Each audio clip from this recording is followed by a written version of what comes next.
Hello everyone, it's Brett here, Lionheart84.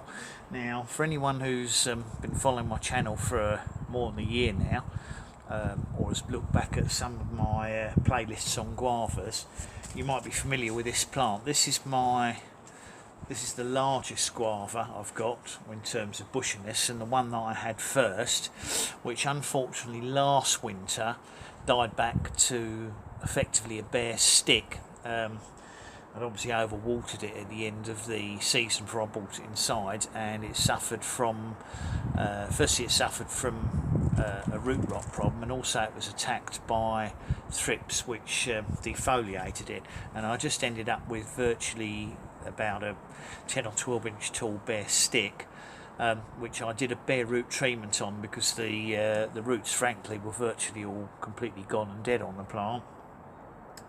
And it successfully recovered last summer to the size you see here. Now, unlike the previous winter, it's retained a large number of its leaves despite the dry atmosphere in the kitchen, and it actually looks pretty good. And there's I've made sure that I've not overwatered it. I haven't made that mistake again, and I've kept it in a sensible sized pot so that it's in a way these are better off being root bound, because the more pot bound they are, the less likelihood there is of the roots rotting.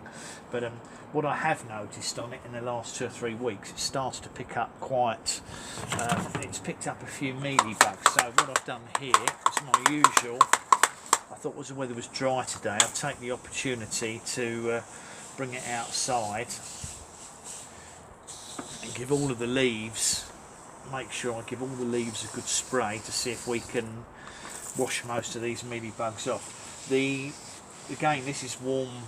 This is just warm tepid water with a little bit of dishwashing up liquid sprayed in it, the same as you've seen me do with my citrus recently.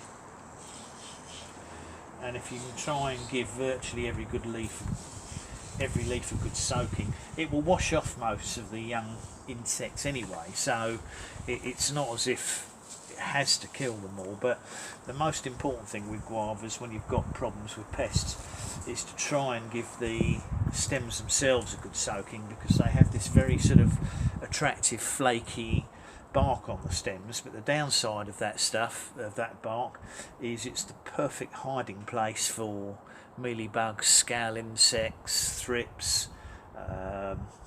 Don't seem to get green fly on guavas for whatever reason, but they can be a bit of a magnet for mealybugs and sometimes scale insects. It seems to depend on the variety, because some of them, like my little strawberry guavas, don't seem to get any pests on them at all, but these tropical ones seem to be a little bit more prone to it. But if you just give them a regular wash down with this soapy water, that seems to get rid of most of the pests. But you really do need to concentrate on the tips of the growths, because they can hide in the new shoots easily.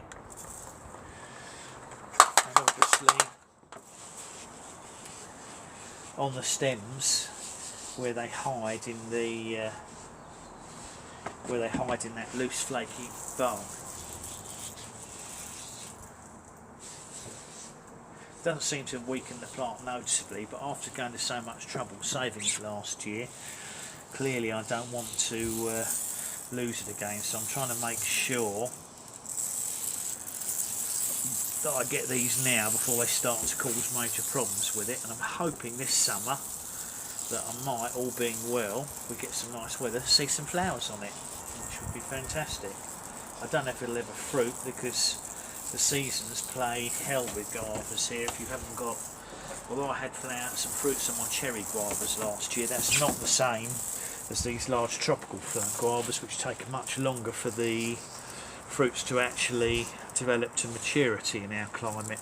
But we'll see what happens. But just sort of bring it out and give it a little spray treatment, let you have a look at that, just to see, so you know that I'm carrying out maintenance on my plants on a regular basis to try and beat the pests.